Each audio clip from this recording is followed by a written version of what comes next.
Most of us will have low back pain at some point. Studies have indicated that past 40 years old, approximately 40% of adults have low back pain, and after 80 years old, approximately 80% of adults have low back pain. Yet low back pain is one of the least understood conditions. It is so misunderstood that surgeons, chiropractors, pain doctors, and osteopaths often disagree on the reasons for most low back pain conditions. Their disagreement can also cover treatment. While a back surgeon might suggest laminectomy surgery, a pain management specialist may suggest pharmaceutical muscle relaxers and pain medication. The chiropractor may suggest a series of spinal subluxation, while an osteopath might suggest manual torsion manipulation. A physical therapist might suggest abdominal exercises. So who's right?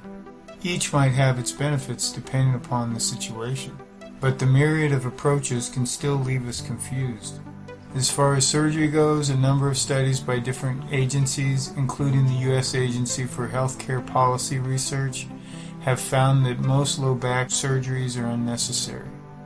Numerous doctors have come out and stated that most disc-related back surgeries such as disc fusions, laminectomies, discectomies, the cutting away of gel disc material between the vertebrae, are simply muscle, ligament, posture, or structural related conditions. Worse, the laminectomy, considered one of the more complicated forms of back surgery where parts of the vertebra bone or lamina are removed, is being performed dramatically more frequently than ever. A recent Journal of the American Medical Association report said that laminectomies are now performed 15 times more today than in 2002.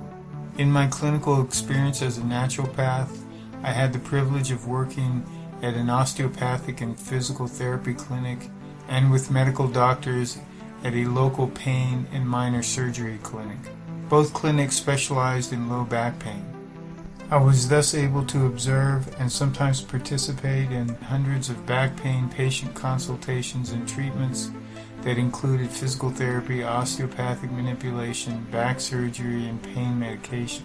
During this experience, I found that osteopathic manipulation performed by trained osteopathic doctors and osteopathic physical therapists was able to relieve a majority of the low back pain cases. These treatments, called manual torsion manipulation, retrained the patient's own muscles to support and realign a dysfunctional sacroiliac joint or symphysis pubis or vertebral misalignment.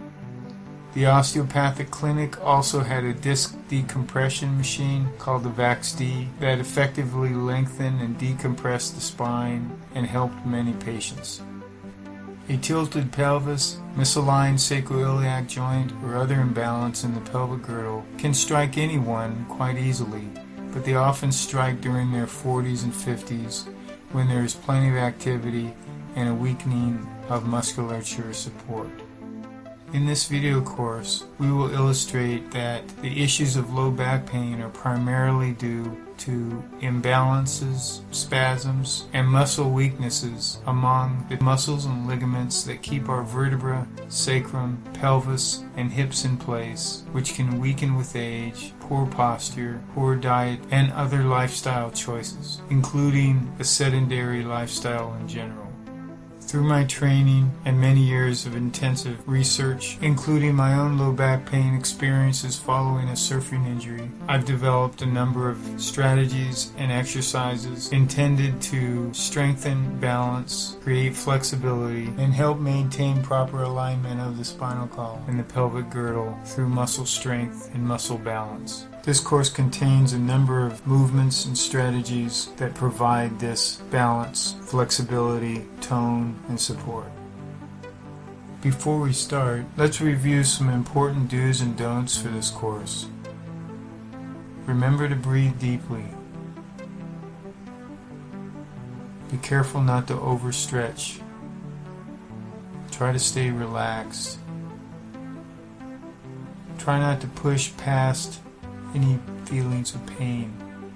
Try to do the easy versions first and build up from there. Try not to move too fast or too hard. Try to increase the repetitions gradually. Try not to push the heart rate too much. Do only what feels comfortable. Don't expect results overnight. Do the routine regularly, and don't give up. And talk to your doctor if you feel any ongoing pain. The strategies and exercises discussed here are reviewed only. Therefore, time must be taken with each exercise to do them carefully and over a period of time that will allow each exercise to produce its effect.